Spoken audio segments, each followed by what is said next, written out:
Hi, good morning, everyone, and welcome again to the last day of the Pre-Hurricane Conference 2021.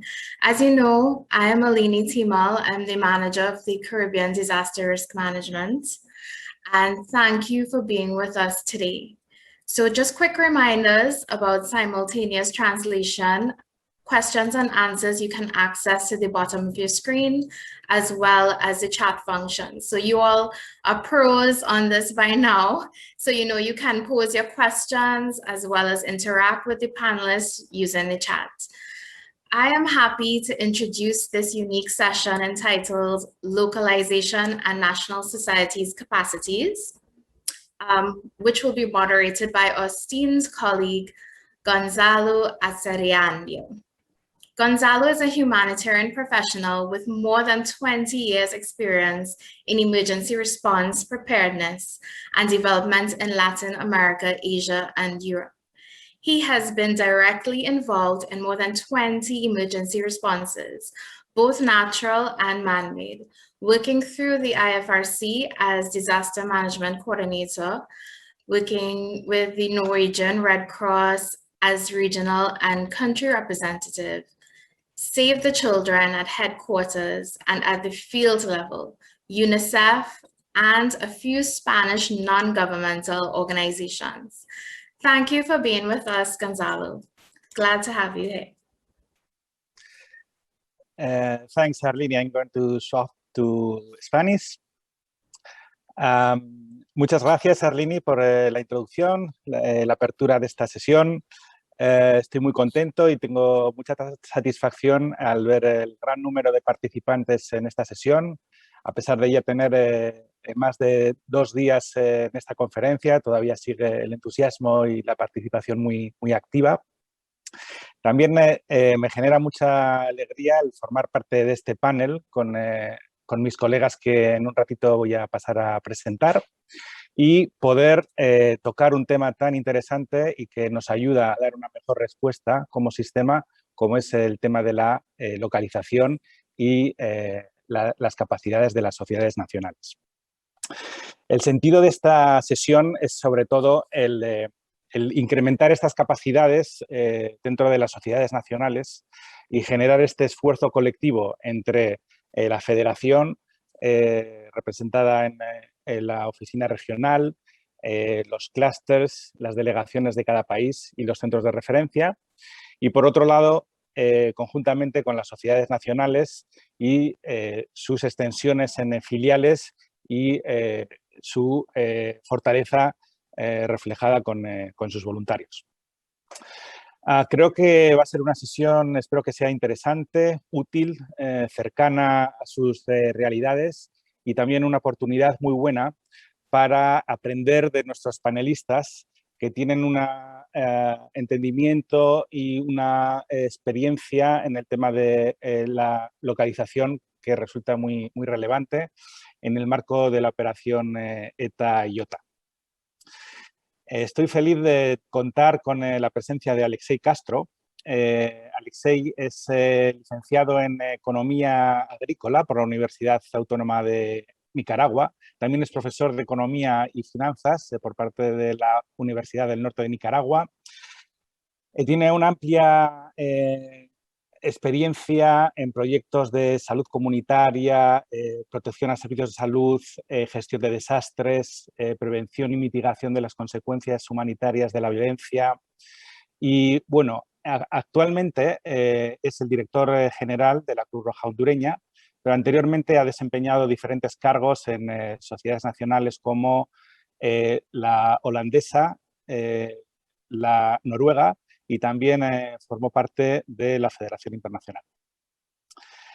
Alexei nos va a compartir lecciones aprendidas, retos y oportunidades que han surgido en este contexto de la operación de ETA-IOTA desde la perspectiva de la sociedad nacional. En un segundo momento vamos a tener la oportunidad de también aprovechar la visión y la percepción que tiene Gerardo Escalante, que actualmente es el gerente de la operación regional de ETA-IOTA, basado en Tegucigalpa. Es de la Cruz Roja Mexicana y anteriormente ha realizado trabajos y misiones, despliegues en diferentes lugares como Haití, Bangladesh, Nepal y también recientemente en la operación de migración ubicada en el Darién, en Panamá. Sin más preámbulos, voy a pasar la palabra a Alexei para que arranque con su presentación. Adelante, Alexei. Gracias. Muchísimas gracias, Gonzalo, y a todos los participantes de esta jornada. Muy contento de compartir la experiencia que tiene Cruz Roja Hondureña en el tema de preparativos para desastres. ¿Me podrían confirmar si la pantalla la ven? Sí, se ve. Adelante. Gracias. Perfecto. Entonces, en este sentido vamos a hablar estrictamente de la respuesta ETA y OTA.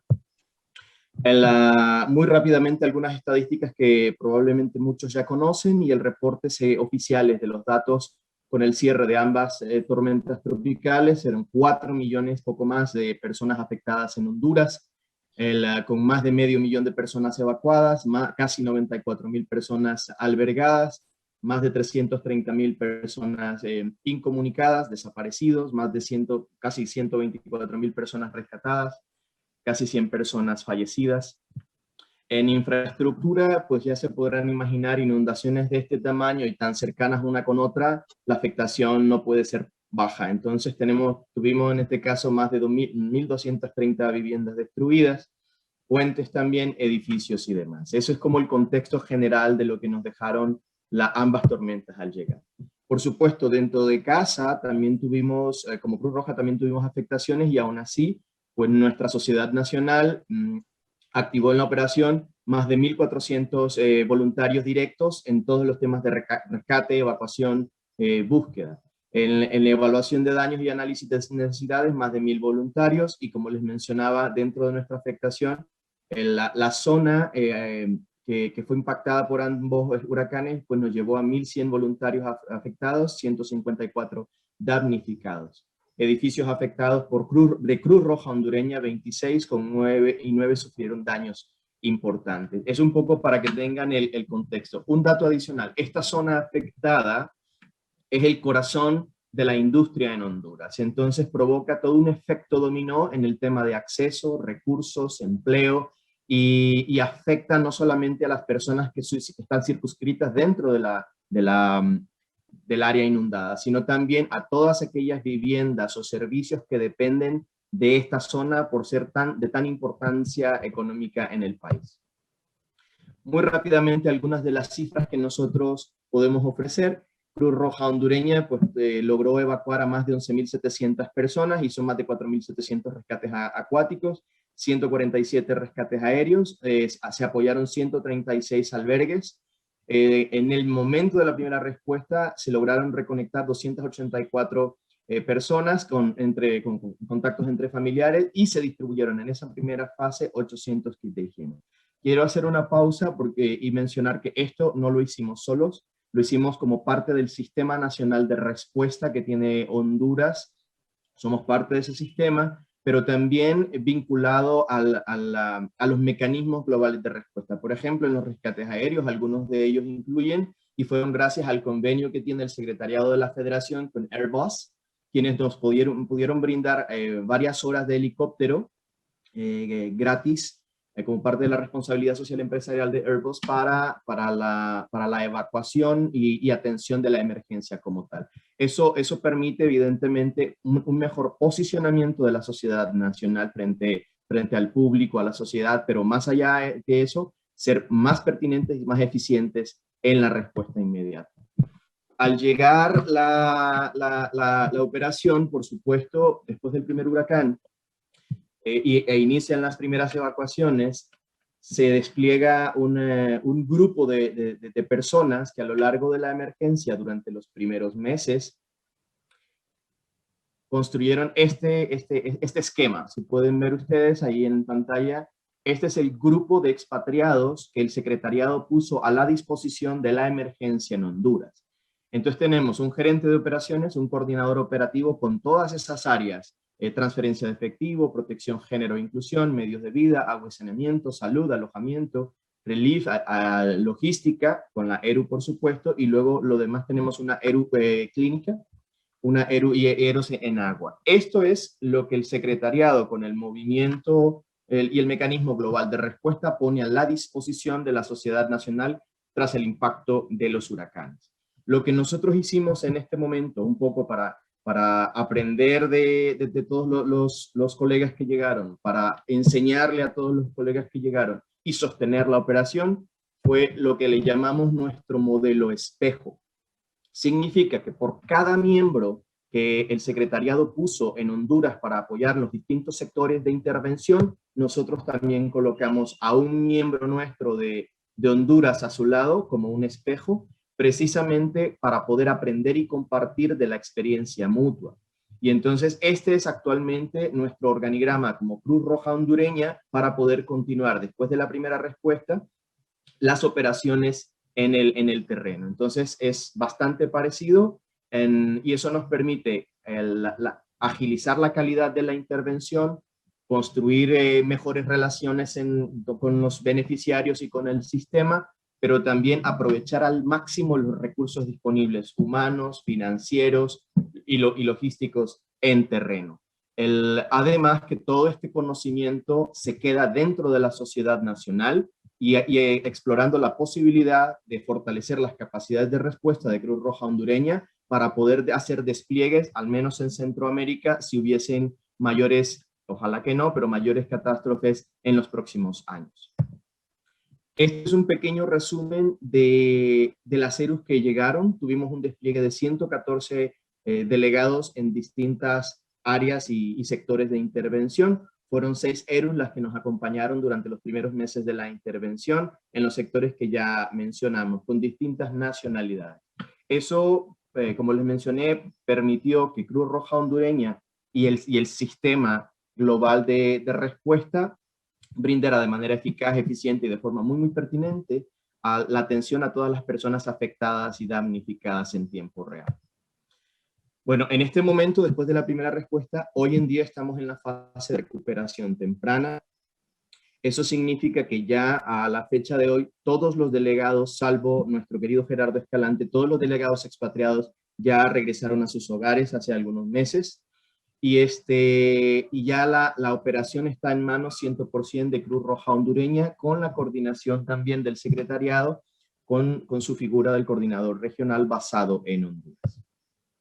Estos son los sectores de intervención que quedan definidos para todo el proceso de rehabilitación: WASH, salud, alojamiento, medios de vida y protección.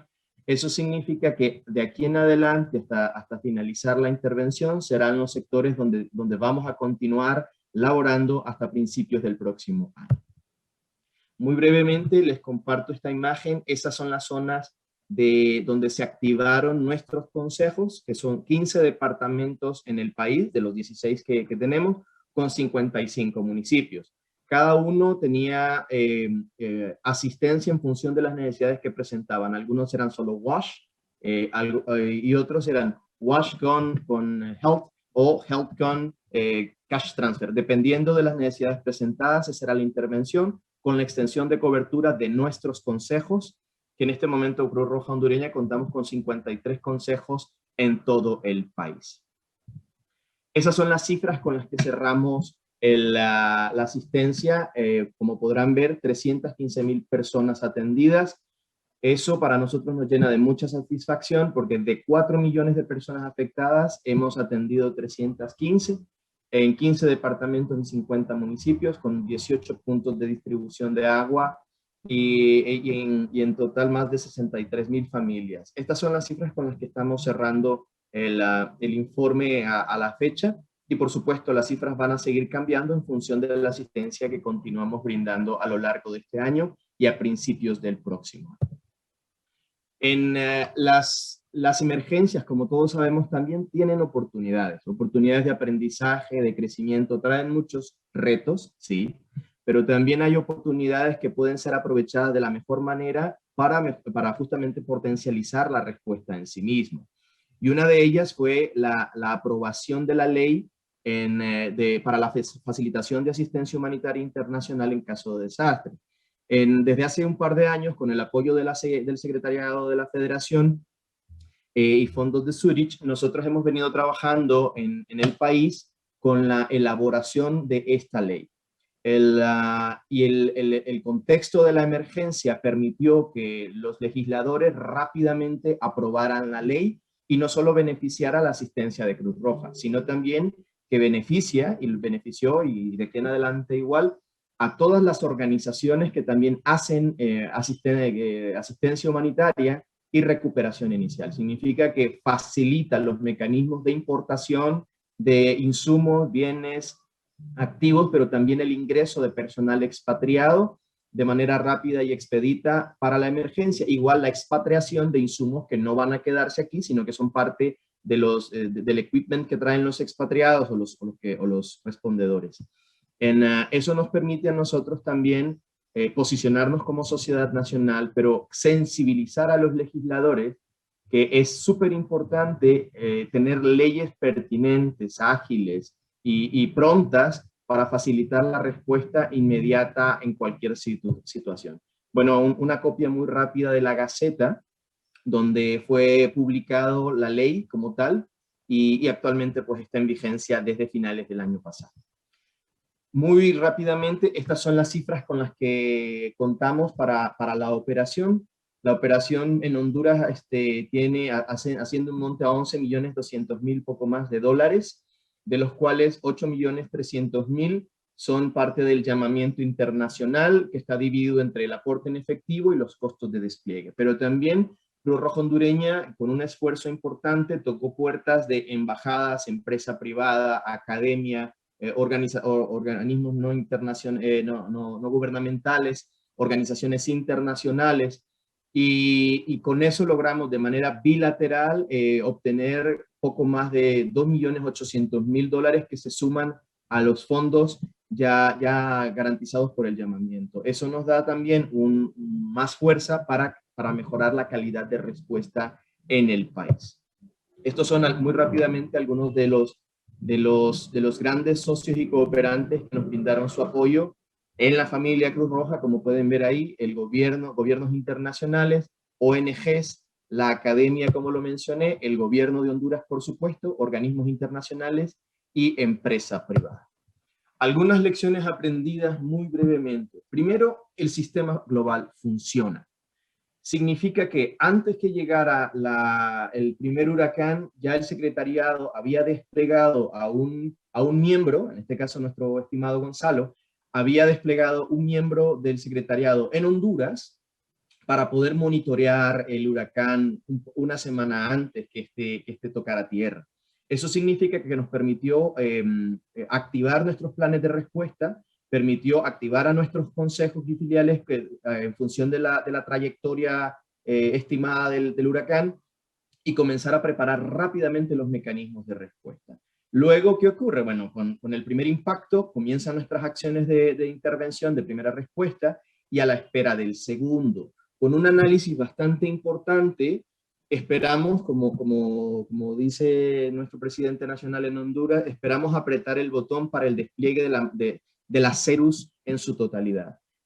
Tuvimos la suerte de esperar, justo porque con la llegada del primer huracán, muchas organizaciones se posicionaron en determinados entornos geográficos que con el segundo se inundaron, literalmente. Entonces tuvieron que evacuar también y entonces los rescatistas resultaron siendo rescatados. En nuestro caso, la anticipación de tener a una persona del secretariado, de tener planes de respuesta de la sociedad nacional, tener planes de contingencia en nuestras regiones geográficas como Cruz Roja, permitió una anticipación de la respuesta que facilita y mejora la calidad de la misma durante las primeras horas de la emergencia y sucesivamente. Entonces, la siguiente lección aprendida, y no es nada nuevo, la calidad de la respuesta es directamente proporcional al nivel de preparación. La preparación no es un suceso, es un proceso. No ocurre solo porque sí. En el caso de Cruz Roja Hondureña en particular y en Centroamérica en general, desde hace varios años, a raíz de Mitch, los procesos de preparación institucional y preparación comunitaria han venido acumulándose y dando frutos certeros. ¿Nos falta mucho? Sí, pero la preparación es la clave de cualquier calidad de respuesta. Si tenemos planes de respuesta actualizados, tenemos escenarios lo más cercano posible a la realidad. Si los recursos y personal capacitado están a la mano, evidentemente la preparación es la clave para cualquier respuesta en el buen sentido. El Acuerdo de Sevilla. Cada uno de los respondientes, y me refiero a los miembros componentes del movimiento, tenemos un rol específico.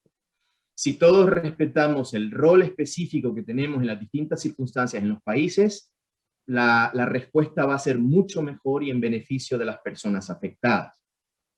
Seguros y cobertura del voluntariado. Esto que no nos tome por sorpresa, desde hace muchos años llevamos insistiendo en la importancia de revisar y mejorar los seguros para todo el personal voluntariado y fortalecerlo, de tal manera que ellos, como lo mencioné en la segunda diapositiva, nuestros voluntarios que también fueron afectados tengan un asidero que pueda respaldar de alguna manera su propia afectación. Y en el caso de Honduras, como seguramente ocurre en muchos países, aunque nuestros propios voluntarios estaban afectados, eso no los detuvo. Se mantuvieron rescatando personas, evacuando personas y asistiendo a cientos y a cientos, sin detenerse. Entonces, como también es nuestra propia responsabilidad como federación garantizar que tenemos seguros y coberturas que cubren al voluntariado en sus necesidades básicas y más allá. En manejo de caso COVID, como si no fuera suficiente el contexto del año pasado con COVID, los dos visitantes inesperados y poco gratos volvieron más compleja la situación. En este caso, la lección aprendida a la llegada de los expatriados, tuvimos casos COVID también, y hubo en su momento diferencias sensibles en el manejo de cada uno de los casos. Entonces, toda la construcción colectiva de roles, seguros, protocolos y responsabilidades tiene que quedar claro. El COVID llegó para quedarse. Esto va a durarnos mucho más tiempo. Pero entonces, entre más pronto afinemos cuáles son los roles y protocolos y las responsabilidades de las partes, vamos a estar mejor. Y lo menciono porque teníamos colegas a cientos de kilómetros de nosotros o dando sugerencias y dando instrucciones cuando el personal enfermo estaba en nuestro país, y es nuestra responsabilidad como Sociedad Nacional Anfitriona garantizar la seguridad de todos los delegados expatriados que tenemos en el país. Entonces, el dudar porque los protocolos se contradicen o porque el seguro de las personas no saben cómo funciona, eso puede acumular tiempo y hacer más y retardar más la respuesta en casos para el manejo del COVID. Y como saben, las personas enfermas con COVID, lo que se necesita es diligencia para su manejo. Por supuesto, otra lección aprendida, la comunicación y coordinación no es nada nuevo, pero es importante el tener claridad de en qué momento deben o no deben desplegarse la asistencia cuando es requerida. En algunos casos tuvimos llamamientos de delegados que la emergencia por su naturaleza y su contexto no lo requería. Entonces es importante para no desgastar al sistema ni acabar con los recursos disponibles, ser muy claros y concretos de esa llegada de delegados. La aplicación de la ley y la logística internacional es otra lección aprendida importante. En este sentido, la importación de bienes respetando la rigurosidad de cada uno de los países donde está la emergencia es vital para que no hayan desacuerdos o problemas en la intervención, sobre todo cuando se importan bienes que están altamente controlados por el sistema de salud del país. Membership Coordination. Cuando es requerido, es importante contar con alguien que facilite la coordinación. En este caso, en Cruz Roja Hondureña, y nuestros miembros del componente, de los distintos miembros del componente del movimiento presentes en Honduras, no hubo mayor inconveniente. En reuniones muy concretas establecimos que el Acuerdo de Sevilla es lo principal para la activación y la atención de la emergencia, y eso facilitó lo demás. ¿Cómo combinamos teletrabajo de tal manera que aquellos que pueden en el contexto de la emergencia con COVID, aquellos que pueden facilitar cosas para no saturar oficinas, para no saturar vehículos, hombre, que puedan hacerlo a manera de distancia, se ahorran recursos, se ahorran costos y se reducen riesgos. Y por supuesto, y no menos importante, el idioma local. Tuvimos expatriados que al llegar no hablaban ni inglés ni español. Eso dificulta muchísimo la intervención. Por suerte, al menos en Honduras, tenemos una fuerte cantidad de voluntarios y personal que hablan inglés. Eso facilita un montón, pero aquellos delegados que no hablaban ni inglés ni español, se volvió bastante difícil. ¿Encontramos la manera? Sí, encontramos la fórmula para poderlo hacer, pero es importante siempre tenerlo sobre la mente a la hora de cualquier despliegue. Retos, tenemos retos importantes, ya casi finalizo. Hay crisis sociopolítica en el país, las vacunas COVID siguen siendo una dificultad. La movilidad humana es un reto en cualquier parte, al menos de Centroamérica, donde los cambios en las políticas migratorias en Estados Unidos pueden dar un falso mensaje que ahora es más sencillo entrar en el país del norte y que haya migraciones masivas durante las distintas emergencias. Al menos en Honduras continuamos en un contexto con violencia armada, las emergencias sanitarias, tanto de origen natural como y los efectos socioeconómicos siguen sobre la mesa, entonces hace que cualquier intervención o cualquier operación se vuelva compleja. Hay dificultades en el acceso a la salud universal por las distintas razones sociales, logísticas y de recursos. La percepción internacional de Honduras que hay narcotráfico y corrupción, eso también se vuelve un reto debido a que puede volver menos atractivo a este país destino para fondos internacionales. Y el último y no menos importante, existe una competencia agresiva, casi canibalista, si me permiten la expresión, por los fondos internacionales. Entonces tenemos que encontrar un punto de equilibrio para competir menos y complementarnos más. Finalmente, hay oportunidades muy valiosas que generan las operaciones y en este caso también en el caso de Cruz Roja Hondureña tenemos una fuerte credibilidad institucional en el país, tenemos alianzas estratégicas con empresa privada, ONGs, el gobierno también.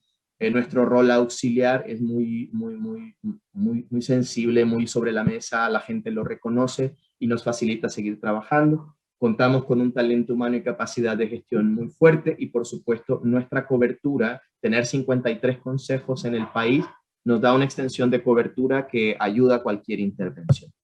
Muchísimas gracias y en este punto le paso la palabra a nuestro querido Gerardo Escalante. Gracias.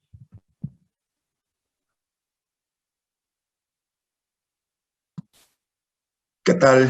Buenos días. Yo tengo dos perspectivas. Una que es la perspectiva como desde la parte local en Honduras. Estuve desplegado en enero, escuchando desde el principio cómo venía evolucionando estos fenómenos naturales ETA y IOTA, y en enero fui desplegado como deputy, como jefe adjunto de la operación, en conjunto con Melina Miele de Argentina, y tuve la oportunidad de verlo desde adentro. Todo esto que estaba, de lo que platicó Alexei, lo viví. Estuve experimentando toda esa fortaleza, toda esa estructura, todo el organismo funcionando al unísono. Teníamos muchísimo movimiento. Fue una operación difícil. Voy a compartir mi pantalla. El tema es cómo de la respuesta pasamos a la recuperación temprana con el liderazgo de la sociedad nacional.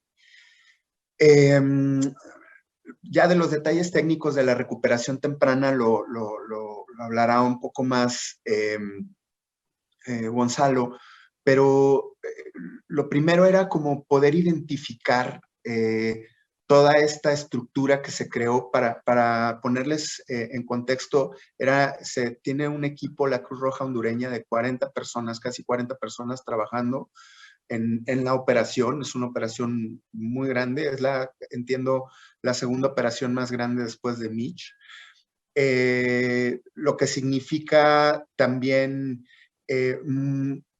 un despliegue de recursos en todos los sentidos, humanos, financieros, que había que manejar.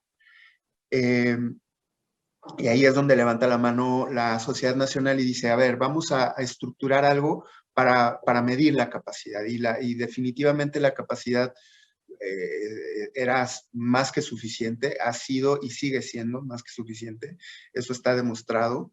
Entonces, identificar a todas estas personas que iban a liderar los procesos de implementación con estas metas que teníamos. Hablaba un poco Alexei de esta carrera por los fondos. No solamente va por ahí, sino que nuestros socios, todos los organismos que hacen contribuciones a las emergencias, cada vez los estructuran de cierta manera, donde los limitan en tiempo, los limitan en áreas de atención, los limitan en diferentes formas, y eso hace que sea todavía más complejo, porque hay que estar jugando como en un rompecabezas, donde además las contribuciones no llegan desde un principio. Entonces, entramos con un fondo de emergencia y a partir de ese fondo se empieza a estructurar o se empiezan a generar las intervenciones y se empieza a implementar y empezamos a llegar a las personas que lo necesitan, ¿no? Entonces, en ese sentido, hay que ser muy ágil. Hubo un gran trabajo previo desde la elaboración del plan de acción, desde que se despliega Gonzalo. Después viene un jefe de operaciones y luego empieza a haber una rotación en este sentido y había que coordinar a toda esta gente que estaba llegando, que ya vieron en el organigrama, pero había que empoderar a la sociedad nacional, aunque ellos tienen un impacto de este tipo, pues el voluntariado está también siendo afectado, que esto es algo sumamente importante, ¿no? que muchas veces no pensamos en eso, en cómo las emergencias afectaron a la zona y cómo la zona está poblada también por este voluntariado. Entonces hay que pensar en todos ellos, en todas ellas, en cómo podemos recuperar rápidamente los consejos, por ejemplo, ¿no? El sistema. Había que tener muy claro cómo poder estabilizar todo eso, hablando desde el punto de vista movimiento, desde el punto de vista de la sociedad nacional, y empezar a trabajar. Entonces se despliega, se detectan líderes, gente que ya tiene mucha experiencia, porque como les decía Alexei, la Cruz Roja hondureña ha venido trabajando en un esquema de formación y de especialización a la gente. Tienen personas muy profesionales en este sentido. Entonces, eso hizo que cayera la operación en manos de personas que estaban sacando la operación de entrada. Entonces, lo que había que hacer era integrarles al sistema de federación, porque toda la parte de la contribución en mayor medida la estaba poniendo, como ya vieron los números, por parte del llamamiento, ¿no? Entonces, había que enseñar o acompañarles de cómo funciona el sistema. Era una parte crítica en este tema y lo hicieron muy bien. Tanto que hoy ya están operando prácticamente solos. Tengo un rol doble, como les decía, ya después de que pasa ese momento de la emergencia y que todo era correr y recibir expatriados y todo un tema de integración, de aprendizaje mutuo, porque también nosotros aprendimos muchísimo en ese tema. Después empezamos ya a operar cotidianamente. Después vino Rafa a hacer esa transición de manera suave para que no cayera de ninguna manera. Y ahora en abril me toca entrar en este nuevo esquema ya orientado hacia la recuperación temprana, donde estamos ya trabajando desde diferentes enfoques, ya más hacia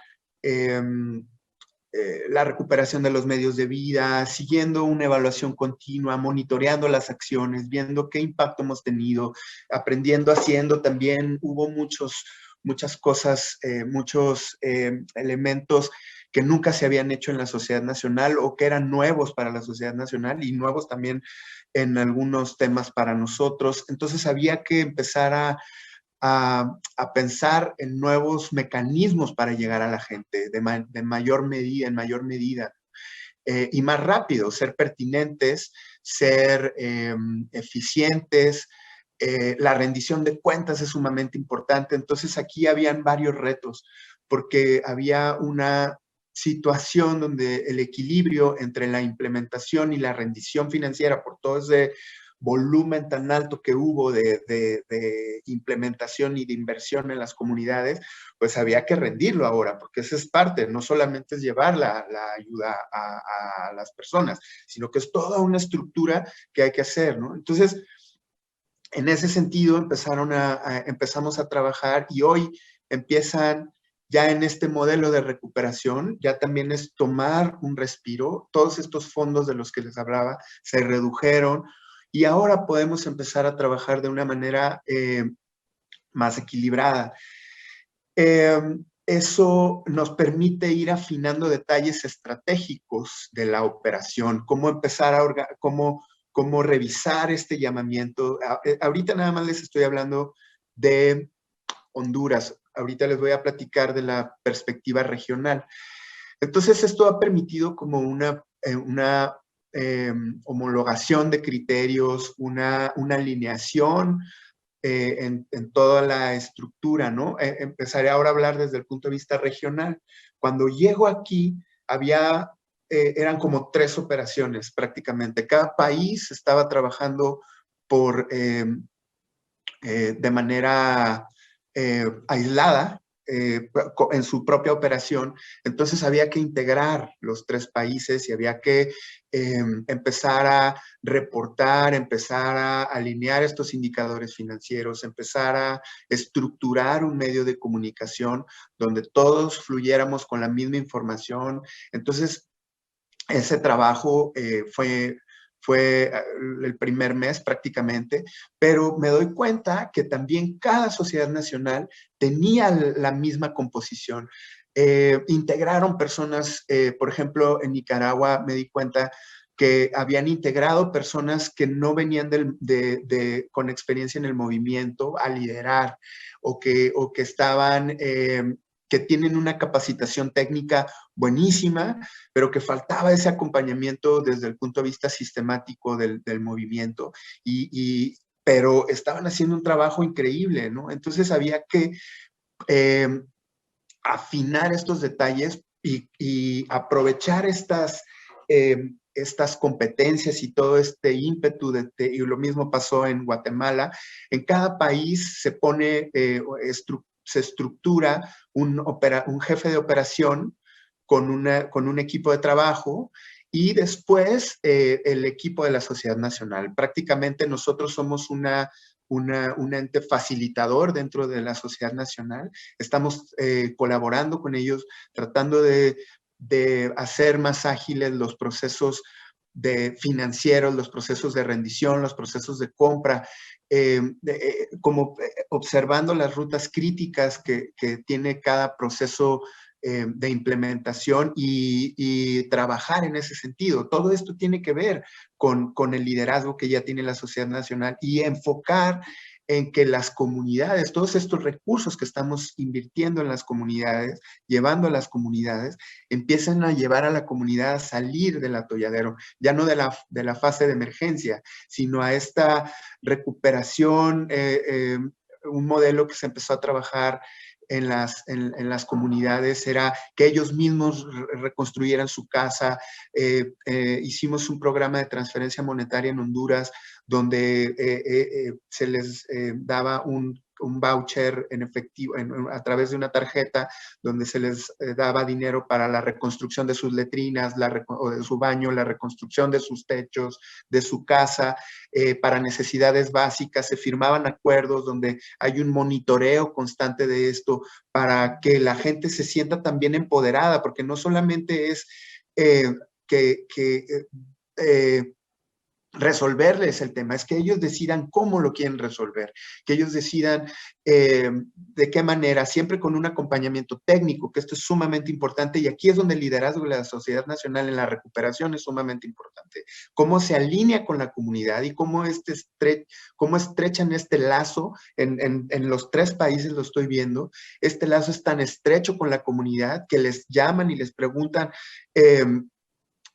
cuestiones técnicas o cuestiones de cuándo regresan, cómo podemos ayudar, se integran totalmente, se mimetizan. Eso es parte fundamental de una respuesta efectiva y que la gente confía en lo que están haciendo y además vienen socios con nosotros, nos acompañan y ven el gran trabajo que la misma comunidad está haciendo con el liderazgo de la sociedad nacional. Esto es sumamente importante. Como ya hay muchas zonas reconstruidas o muchas casas rehabilitadas ya, donde ya hay gente viviendo. Hay otras zonas donde todavía es difícil, donde todavía hay muchas áreas de las comunidades todavía no terminan de volver, todavía no reconstruyen bordos, todavía hay, ahora que empezaron las lluvias, ya empiezan a haber inundaciones en ciertas zonas, ya hay levantamientos de las mismas comunidades exigiendo que esto se dé. Esto no está en nuestras manos, pero sí está en nuestras manos hacer promoción de reducción de riesgos de desastres, es seguir preparando a las comunidades, es seguir trabajando con ellos en ver cómo podemos rehabilitar o recuperar sus medios de vida de manera más rápida, ¿no? Si ven, esta es una fotografía de cómo quedaron las plantaciones en Honduras, este es el banano, en una de las zonas de La Lima, donde este era el escenario general. Entonces, era una zona ya muy afectada. Eran kilómetros y kilómetros y kilómetros de plantaciones secas, era muy difícil. Entonces, ¿cómo podemos? Ahora me voy un poco más grande, porque no solo se afectaron los cultivos, no solo se afectaron las casas, ¿no? Sino la infraestructura gubernamental estuvo afectada. Todos los centros de salud que estaban en las zonas de inundación quedaron inservibles prácticamente. Tuvimos, como bien contaba Alexei, en Honduras fue el único lugar donde se desplegó una unidad de respuesta a emergencias, una ERU de salud, una clínica básica, y se prestó este servicio. Entonces, con estas evaluaciones que se estaban haciendo de salud, también podíamos ver cómo la infraestructura básica no estaba funcionando y el gobierno tenía sus retos porque era un desastre, tal cual. El tema es que ahí es donde tenemos que ayudar. Entonces, muchas de las líneas de acción donde se planteó la inversión y la ayuda también fue a fortalecer el sistema de salud. Por ejemplo, se buscó el fortalecimiento de los centros de salud en ciertas zonas que ya están funcionando. Algo sumamente importante que he visto es la integración de las sociedades nacionales con el Sistema Nacional de Respuesta de cada país, y es un referente de esto. Entonces, también es una gran responsabilidad, porque al momento de opinar algo o de dar una solución, tenemos que ser contundentes con estas soluciones. Entonces, en el tema de la recuperación temprana, el apoyar iniciativas de recuperación espontánea hacia las comunidades, de poner las bases para una recuperación a largo plazo es sumamente importante. A través de estos programas, de pensarlo bien, de ser muy analítico, de escuchar lo que la misma comunidad está pidiendo. En Nicaragua, por ejemplo, se están entregando arbolitos frutales, se entregan herramientas, se entrega semilla para que todo lo que se perdió en las comunidades de las huertas familiares lo vuelvan a rehabilitar en este tema, ¿no? Hay un programa que me gusta mucho que es la respuesta basada en pronósticos. También es como enfocar cómo reducir todos estos factores de riesgo en las comunidades y poder adelantarnos para reducir los costos, la inversión que requiere o el costo que significa la respuesta, para poder utilizar estos recursos en la recuperación más rápido. No sé si me explico. La respuesta es sumamente cara. Hay que desplegar muchísima gente, hay que desplegar muchísimos recursos. Esto no quiere decir que no nos vaya a seguir pasando, quiere decir que lo que sí podemos hacer es empezar a reducir y poder invertir en mejores estrategias y que la recuperación a largo plazo tenga este enfoque más prospectivo de reducción de riesgo, ¿no? Sé que es difícil, la territorialidad, el arraigo de las personas en zonas de riesgo, o sea, son muchos factores. No estoy diciendo que no estoy descalificando el trabajo que se haya venido haciendo. Sin embargo, creo que es una buena oportunidad para seguir esforzándonos en este tema, ¿no? En el tema de la... Ay, perdón. Perdón, ya me salí de aquí. Disculpen. Había que hacer, ya yéndonos un poco más hacia la parte de la recuperación y cómo se hace la recuperación. Ahorita estamos en un trabajo muy interesante en los 3 países, en Nicaragua, me voy de norte a sur, en Guatemala, en Honduras y en Nicaragua, donde se han estado haciendo evaluaciones. Primero homologamos los criterios para estar todos claros de hacia dónde vamos, ¿no? Y poner líneas claras en cómo dirigir estos esfuerzos. Se ha estado haciendo un proceso de evaluación continua que ha terminado en los primeros esfuerzos en planes en estudios de factibilidad para medios de vida, justamente. Tenemos un gran componente en este sentido que se empieza a implementar a partir de ahora. Se han hecho evaluaciones económicas increíbles donde puedo ver una radiografía de la región, puedo ver, porque además las zonas donde ha sido impactado, por ejemplo, Nicaragua, es en el norte del país, donde la accesibilidad a los sistemas financieros, o sea, en pocas palabras, no hay bancos, no hay cajeros automáticos o hay muy pocos. Allá se mueven prácticamente con tiendas, entonces hay comunidades donde tardas 3 días en llegar en bote, o sea, es complicado llegar para allá y no hablemos en un entorno de emergencia. Entonces, la Sociedad Nacional buscó una fórmula súper interesante a través de convenios con tiendas de conveniencia, donde están entregando todos estos enseres, semillas, herramientas para la recuperación de las personas. Porque a diferencia de Honduras, por ejemplo, que es en un entorno más urbano en la mayoría de las comunidades donde tienen acceso a un cajero automático, es más fácil llevarles una tarjeta donde les vas haciendo administraciones de acuerdo al plan. Pero en una zona tan alejada como es en la zona norte de Nicaragua, es más complicado. Entonces, este proceso de evaluación, primero de cómo vivían las personas y cómo poderles recuperar estos medios de vida, no solamente de cómo se van a alimentar, sino cuál era su trabajo, en qué trabajaban, cómo lo hacían, tener este análisis y poder dar opciones de recuperación es complejo. Eso toma un poco más de tiempo porque nos decía, hace un par de semanas estuve en Nicaragua y nos decía uno de los alcaldes de la zona de Puerto Cabezas, decía, aquí primero nos atacó el huracán de la pobreza, dice, porque aquí tenemos cuestiones de pobreza crónicos.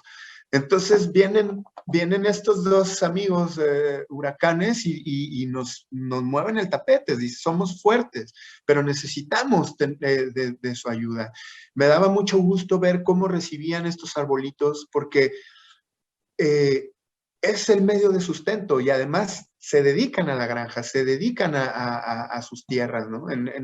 Entonces, les estamos devolviendo esa parte de dignidad. Ya no solo es el voy y te llevo que era un modelo antiguo, ¿no? En la gestión de los desastres o de las emergencias, de solo ser asistencialista, ¿no? Aquí estamos tratando de tener un mayor impacto, incluso con las mismas autoridades, esta coordinación. Me encantó ver cómo las mismas autoridades hablaban de una coordinación entre diferentes organismos gubernamentales, no gubernamentales, organizaciones de la sociedad civil, en esta integración de la respuesta, que todo era coordinado. No había organizaciones duplicando esfuerzos. Aquí en Honduras igual, en Guatemala me da mucho gusto ver esto, cómo ha evolucionado, y eso es parte de la recuperación. Eso de lo que hablaba Alexei, de las políticas ahorita, de las leyes internacionales y de la reglamentación de estas leyes es fundamental para que podamos tener una respuesta más efectiva. Y a pesar de que todos los gobiernos cambian, en algún momento hay un cambio de gobierno, hay un cambio de líder, hay un cambio de director, pero si dejamos las bases y la comunidad está bien organizada y entiende cómo funciona el sistema, se puede seguir trabajando independientemente quién coordina COPECO, quién coordina Protección Civil o quién coordina la organización civil puede manejar esto, ¿no? Entonces esto es el tema en este sentido. Y, perdón, sumamente importante tener una ruta crítica en la cuestión, para poder tener un ajuste en las operaciones, debemos de tener claro dónde empezamos, cómo empezamos, hacia dónde vamos y cuáles son los entregables que vamos a tener durante el proceso y tener indicadores para que si algo no está sucediendo bien, poder ajustar el barco, ¿no? La dirección. Ahí es donde, si tenemos este mapa, donde tenemos contribuciones, tenemos indicadores financieros, tenemos, que esa es la parte del back office, todo lo que se hace atrás, pero además tenemos muy claro cómo vamos a implementar, a qué comunidades, cómo les vamos a ayudar, tenemos esta participación comunitaria, les rendimos cuentas, tenemos ejes transversales y podemos monitorearlo. Formamos parte de la comunidad y tenemos esa sensibilidad de lo que está pasando, podemos seguir haciendo ajustes, porque no todo lo que hacemos es lo correcto desde el punto de vista de implementación. Hay muchas cosas que aprender. Y ahí es donde sugiero siempre estar pensando en soluciones. ¿Cómo sí hacer las cosas? Porque me he encontrado muchas veces donde no, eso no funciona aquí. ¿Por qué no? Pensemos cómo sí podemos hacerlo funcionar. O de qué manera funciona en su país o de qué manera funciona en su región. También escuchar lo que sucede y lo que pasa y cómo lo hacen en otros lugares es sumamente enriquecedor. Me he llevado un gran sabor de boca porque esto me está dando mucho aprendizaje desde la comunidad, desde escucharles cómo desde la comunidad me refiero a todos, incluida la Cruz Roja, cómo cada delegación o filial u oficina que está funcionando en la respuesta, tienen diferentes formas de ver las cosas y aportan, rompen paradigmas. La juventud es clave en esto. Hay equipos que son grandes equipos de jóvenes que tienen muchísimas ganas de hacer las cosas y de hacerlas bien y de aprender y de enseñar y de formar parte de la comunidad, porque así son parte de la comunidad y así se sienten. Somos un equipo y somos la solución. Y somos un equipo y somos la solución juntos. O sea, y hablo gobiernos, con Cruz Roja, con la iniciativa privada. Ahí Alexei nos mostró un ejemplo y eso pasa en todo, en el llamamiento. Yo veo una gran participación. Tenemos un fondeo alto del llamamiento, todavía nos falta, nos gustaría llegar a la capacidad o más bien al 100% del llamamiento para poder hacer todas estas ideas que se tienen de acuerdo a la recuperación, ¿no? Entonces, bueno, voy a parar aquí mi pantalla y pues muchísimas gracias por el foro, muchísimas gracias por el espacio, es un honor compartir con todas y todos ustedes. Cambio. Muchísimas gracias, Gerardo. Quería verificar si pueden ver mi pantalla. Sí. Gracias. Bueno, después de escuchar la visión, el conocimiento que han desarrollado Alexei y Gerardo en esta operación, a mí me toca en los próximos minutos dar unas pinceladas sobre la conceptualización de la localización y cómo esto engarza en nuestro trabajo desde la Oficina Regional de la Federación. Bueno, lo primero que quiero decir es que la localización no es un fenómeno nuevo, ¿no? Creo que las sociedades nacionales son el mejor ejemplo donde aterriza y se operativiza el concepto de la localización en el trabajo que hacen en el día a día con sus filiales, con sus voluntarios, con esta transferencia de capacidades hacia los equipos que responden a las emergencias que enfrentamos. Hace 5 años, en el Encuentro Mundial Humanitario de Turquía, en 2016, es cuando se da un enfoque mucho más consistente sobre la localización. En este encuentro también señalar que la Cruz Roja desempeñó un papel muy importante y hubo una representatividad también muy importante por parte de las sociedades nacionales, Federación, nuestros colegas de las sociedades nacionales participantes y también del Comité Internacional del CICR. Un posicionamiento que salió de manera muy clara en este encuentro es el que muchos de ustedes habrán escuchado anteriormente, que dice que tenemos que tratar de ser cuanto más local posible en cuanto a nuestras intervenciones y cuanto más internacional sea necesario. De esta manera se prioriza mucho más nuestro apoyo y fortalecimiento a nivel local y, bueno, cuando se estima necesario, se complementa con el apoyo internacional. Y, bueno, yo creo que es una de las elementos genuinos de nuestro movimiento, ¿no? Cómo capitaliza y cómo maximiza el conocimiento desde el terreno con los voluntarios, con las filiales, con estas relaciones que se construyen en el día a día con las autoridades locales y cómo desde contribuciones internacionales pues se genera también una capacidad extra, ¿no? Señalar también que en este encuentro mundial se establece que desde el año pasado deberíamos tener un 25% de la ayuda humanitaria canalizada a través de las organizaciones de respuesta a nivel nacional, ¿no? Bueno, en este sentido creo que también puntuamos de manera alta porque siempre tratamos de asignar la mayor cantidad de fondos posibles para las sociedades nacionales y que así puedan atender a la población más afectada. Una preocupación en este contexto es una tendencia que nos está marcando y forma parte de uno de los retos que enfrentamos, es el aumento de la brecha entre las necesidades humanitarias y el financiamiento. Vemos que estas dos realidades están separadas y, bueno, por esto mismo debemos ser más eficientes y más eficaces en la gestión de las necesidades y de las respuestas.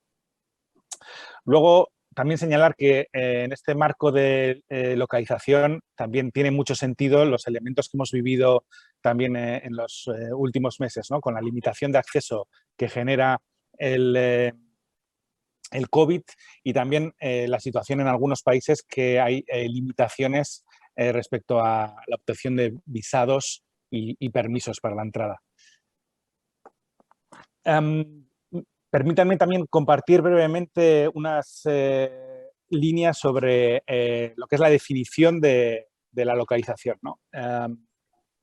Aquí, bueno, la oficina regional también nos sentimos algo identificados con el concepto que ha sido desarrollado desde el gobierno de Australia, con la Cruz Roja australiana, que nos indica que es un proceso de reconocimiento, respeto, fortalecimiento a la independencia de liderazgo y la adopción de decisiones por parte de los agentes nacionales en la acción humanitaria, para de esta manera poder responder a las necesidades de las poblaciones afectadas. Me parece curioso que haya surgido desde Australia esta conceptualización porque, bueno, con esto quiero reflejar que es un enfoque global y que en algunos países como en Australia, que puede ser muy lejano a nuestra realidad, también piensan de esta manera y también yo creo que es bastante representativo para ellos, siendo un país con una distancia grandísima de cobertura, no solamente en el país, sino también en los servicios de respuesta que dan a lo largo del área de las islas del Pacífico. Unos elementos que me gustaría señalar brevemente a favor de este enfoque de localización es que, bueno, como ustedes ya saben, los equipos locales son los primeros en dar respuesta, ¿no? Al fortalecer estos equipos locales generamos más capacidad para salvar vidas, que es principalmente uno de nuestros mandatos y nuestras obligaciones. Al invertir y fortalecer estos equipos locales también generamos una posibilidad de reducir gastos en la gestión de la ayuda, porque entonces es menos necesario el enviar elementos y recursos que vengan desde fuera. También este enfoque de localización fortalece y construye sobre las relaciones que ya desde el terreno se vienen trabajando con las autoridades locales. También se aumenta el conocimiento sobre el contexto local y esto nos ayuda a entender mejor las dinámicas, a definir mejor los planes y, en definitiva, a dar una mejor respuesta y estar mejor preparado para cuando nos toque responder, tener los elementos en nuestras manos para definir con mayor precisión nuestras acciones.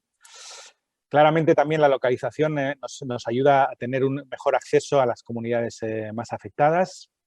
Y señalaría otro punto que cuanto más rápido somos capaces de responder, esto nos ayuda también para tener más eficacia y más eficiencia en nuestras acciones posteriores que van de la mano de la recuperación. Esto yo creo que ha quedado bastante bien reflejado con los comentarios que hemos escuchado de Alexei y de Gerardo. Miren, aquí también quería brevemente reflejar algunos elementos que desde la oficina regional estamos trabajando. Creo que también tienen una viñeta aquí donde pueden ver toda la operación que generó la respuesta a ETA y OTA, donde bueno, tuvimos como saben, tres países dentro del llamamiento, pero a la vez 4 DREFs, 4 operaciones específicas en cada país. Y bueno, esto es una realidad que lamentablemente podemos enfrentar en el futuro, ¿no? Respuestas a nivel regional, multipaís, y esto significa también nos anima mucho más todavía para fortalecer el enfoque de localización. Decirles que también desde la oficina regional estamos desarrollando una estrategia. Ahora mismo está en borrador y bueno, se va a trabajar en las próximas semanas y vamos a intentar ganar más precisión y aterrizarla mejor. También como parte de nuestros procedimientos operativos estandarizados, decirles que hacemos transferencia de las operaciones a nuestras delegaciones de los clústeres en un periodo de entre 3 a 6 meses.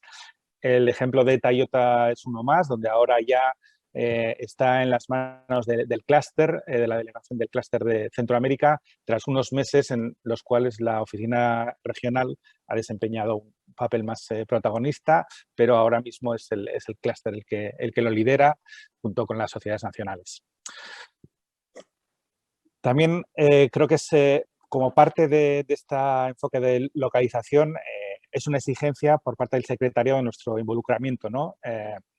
En las operaciones, en los preparativos. Y aquí, bueno, hay muchos ejemplos, como por ejemplo el COVID en Centroamérica con un liderazgo desde el clúster representado con un equipo que tienen un vínculo muchísimo más estrecho con las sociedades nacionales y donde se ha generado una capacidad que nos permite operativizar esta localización. Señalar también, como parte de la localización, la movilización del personal, ¿no? Toyota ha sido un buen ejemplo y, bueno, me viene a la cabeza el ejemplo de Guatemala cuando fue desplegado personal del clúster, la oficina regional e incluso de nuestro centro de referencia en El Salvador, ¿no? Con la figura de Gustavo Hernández cuando fue jefe de operaciones por 2 meses en Guatemala. Y luego también, bueno, nos corresponde hacer este enlace en las áreas técnicas, ¿no? Desde la oficina regional a las delegaciones de los clústeres y a los puntos focales técnicos de cada sociedad nacional. ¿En qué consiste al final la localización para nosotros, ¿no? Como oficina regional? Bueno, pues al final son 3 pilares sobre los cuales trabajamos, que consisten principalmente en movilizar recursos humanos, como he comentado antes, en fortalecer equipamiento y suministros en forma de stocks y también el fortalecimiento de procedimientos, guías y herramientas para que sean utilizadas en las respuestas que nos toca enfrentar cuando vienen los desastres y las crisis. Y luego, bueno, desde la oficina regional también estamos con un paquete de formación a través de webinars que tiene diferentes elementos claves para dar las respuestas y están implementados por el personal capacitado y expertos en cada área temática específica. Y bueno, para finalizar, quería destacar brevemente también unas reflexiones finales, ¿no?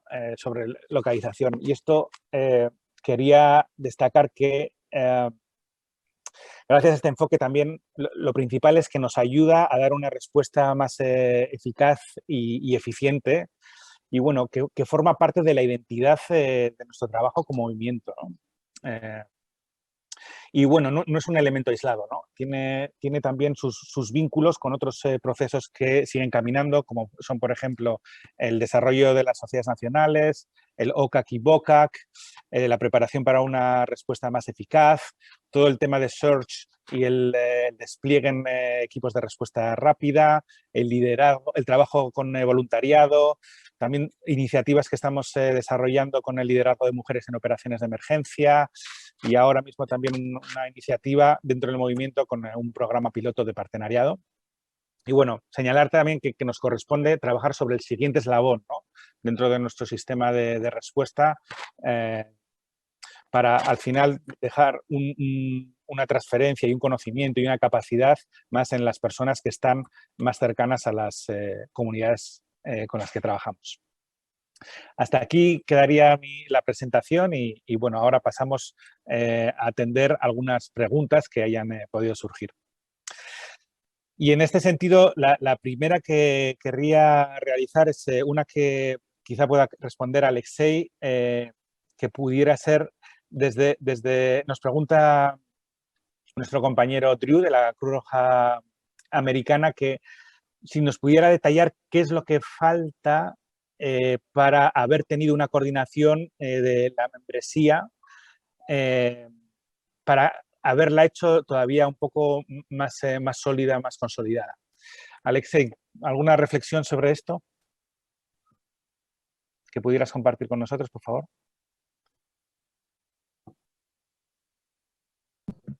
¿Aló? ¿Me escuchan ahora? Sí, adelante. Sí, gracias Gonzalo y gracias Drew por la pregunta. A ver, yo creo que la coordinación es fundamental, eso estamos más que claros. La coordinación en cualquier fase de una operación es fundamental. Pero creo que tenemos que involucrar más la coordinación desde la fase de preparación, no durante la respuesta.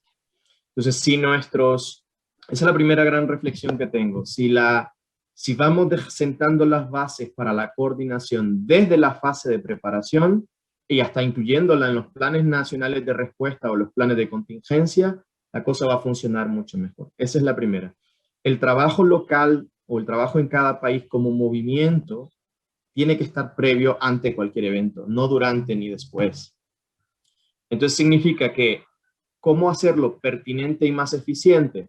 Si desde el secretariado en cada una de las regiones que tenemos hay un responsable de coordinación que vaya facilitando el tema, va a ser mucho más fácil durante las operaciones. En este momento, corrígeme por favor Gonzalo, pero entiendo que el referente de coordinación está sentado en Ginebra. Yo no le conozco y todos mis respetos para la persona. Pero que una persona pueda desplegarse a cada emergencia, en cada lugar o cada continente, no es práctico ni es realista. Entonces, ¿cómo desde Ginebra podemos ir reflexionando para que en cada región haya una persona que facilite o genere o empuje el tema de coordinación? Primero. Segundo, los países desde ahora tendríamos que, quienes no los tengan y donde sea posible, tenemos que sentar las bases formales de la coordinación, y me refiero a los acuerdos tripartitos. Al menos en Honduras sí tenemos desde hace varios años acuerdos tripartitos con el secretariado, con el Comité Internacional y la Federación. Eso es parte también de la coordinación, y el acuerdo tripartito establece claramente quién hace qué, en qué momento, durante todo el año. Finalmente, y eso es parte de la coordinación, finalmente y no menos importante, también en Honduras tenemos mesas técnicas, donde, por ejemplo, tenemos la mesa técnica de migración, donde aquellas sociedades nacionales participantes, el secretariado y el Comité Internacional de la Cruz Roja, tienen interés, fondos o sus estrategias internacionales apoyan temas de migración. Hombre, las mesas técnicas también facilitan cualquier intervención a distintas escalas.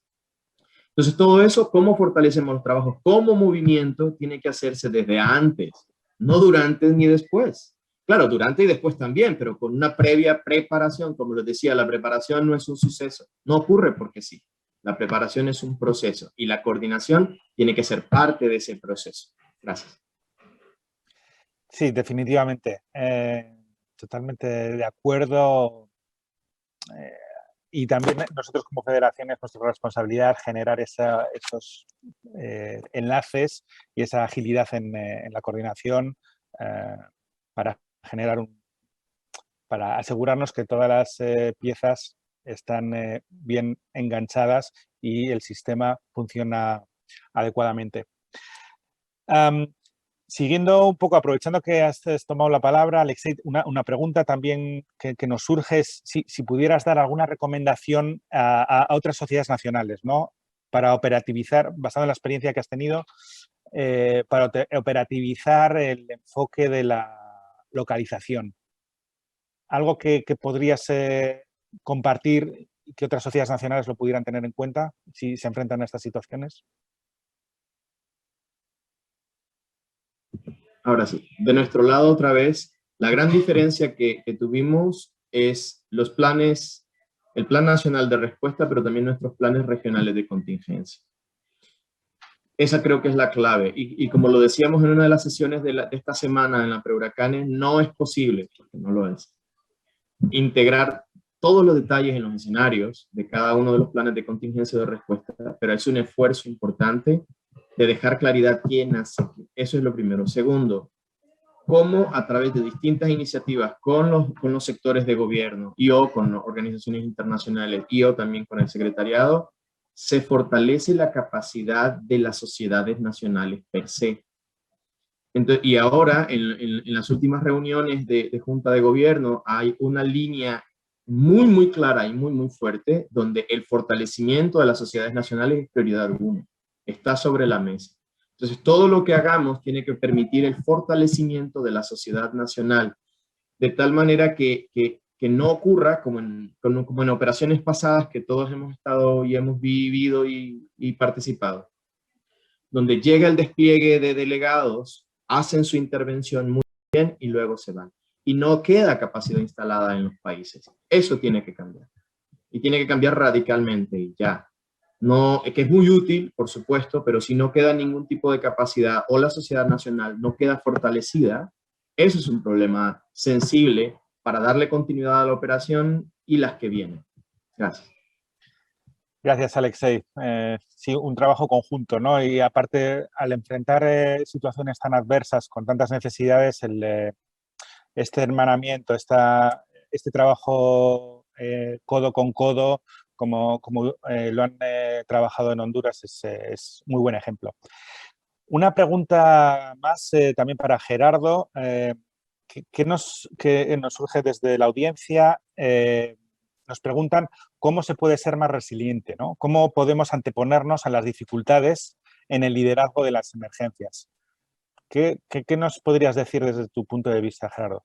Adelante. Disculpa, ahora. Sí, ya, listo. El enfoque de la gestión integral del riesgo me parece fundamental en esto con sus 4 componentes.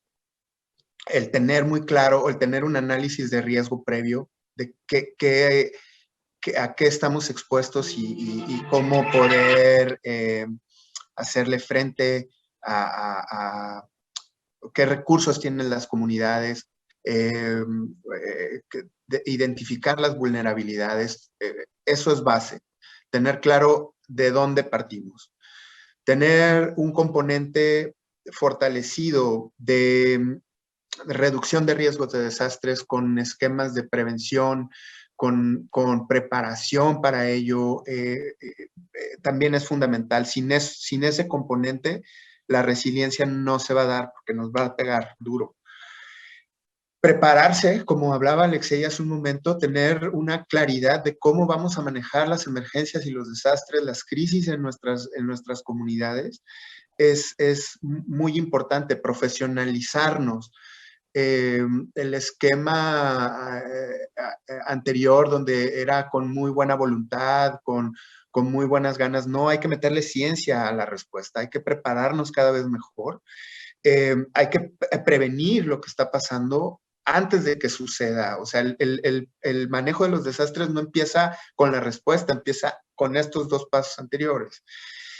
Por supuesto que la recuperación, o sea, esta fase de la recuperación, tener mecanismos de cómo prepararnos, pero también la transferencia del riesgo, o sea, que este es un componente que no está aquí, pero los seguros, hablaban de los seguros hacia los voluntarios, el seguro hacia las unidades, el seguro hacia la infraestructura de las organizaciones. Eso también es parte fundamental de la gestión del riesgo. Entonces, si cumplimos estos o si le damos fortaleza a cada uno de los componentes y trabajamos en ello, vamos hacia el desarrollo. De eso se trata la gestión integral del riesgo.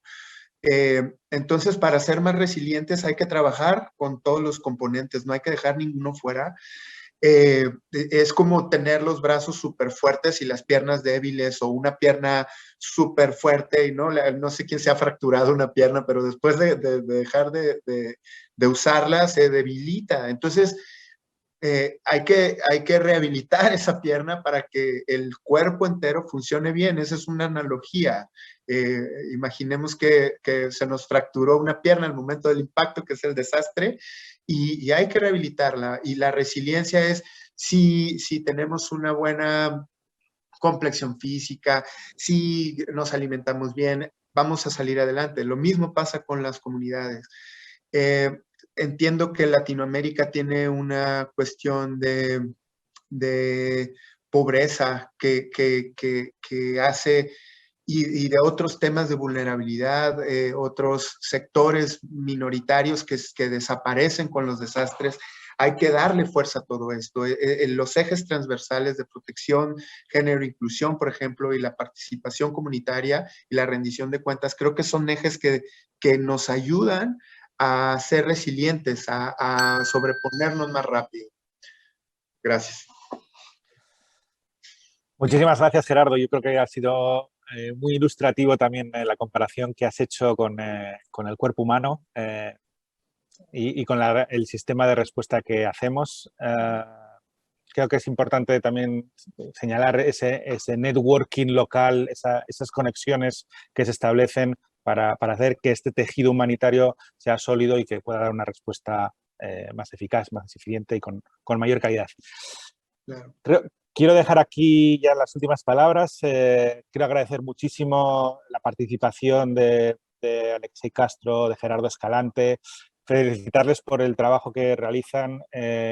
Los que nos ha tocado de alguna manera vivir esta operación, sabemos de la complejidad, sabemos de los retos y sabemos también del buen trabajo y de las capacidades que las sociedades nacionales tienen para dar una respuesta muy pertinente, muy eficaz, muy eficiente. Aquí finalizamos esta sesión. Espero que haya sido de interés para los participantes y nos vemos en la siguiente con, creo que es de voluntariado en emergencias, que también es un tema de máximo interés. Muchísimas gracias a todos por su atención y su participación. Gracias.